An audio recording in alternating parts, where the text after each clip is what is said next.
قال اللہ تبارک و تعالی فی کلام المجید والفرقان الحمید فاعوذ باللہ من الشیطان الرجیم بسم اللہ الرحمن الرحیم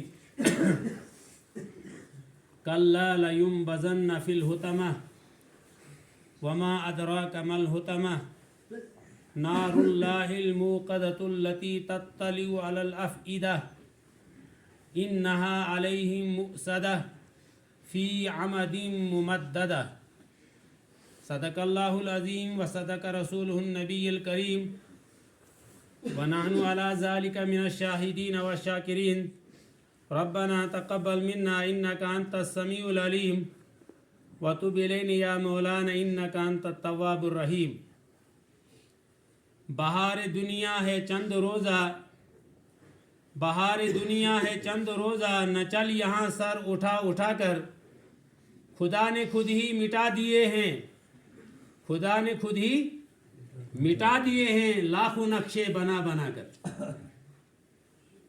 محترم حضرات اور سامعین کرام، گزشتہ جمعہ پر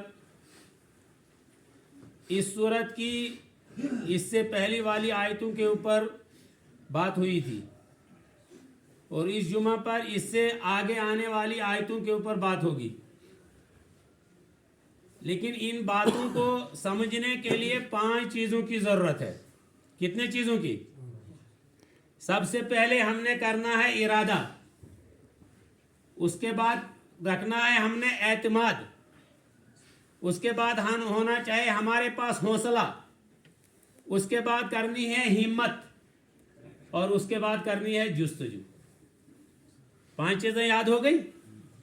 سب سے پہلے ارادہ، اس کے بعد اعتماد، اس کے بعد حوصلہ، اس کے بعد ہمت، اور اس کے بعد جستجو۔ اسی لیے اللہ تبارک و تعالیٰ نے ارشاد فرمایا، میں نے گزشتہ جمعہ پر کہا تھا کہ کلا کا لفظ جب قرآن استعمال کرتا ہے تو اس کا کیا مطلب ہے؟ خبردار۔ کیا معنی ہے؟ ہم جب کبھی کائل گراتے ہیں، دیودار گراتے ہیں، کہیں سرنگ لگاتے ہیں، کہیں پتھر گراتے ہیں، ہے نا، کہیں پسی آتی ہے، تو وہاں خطرے کی جگہ ہوتی ہے۔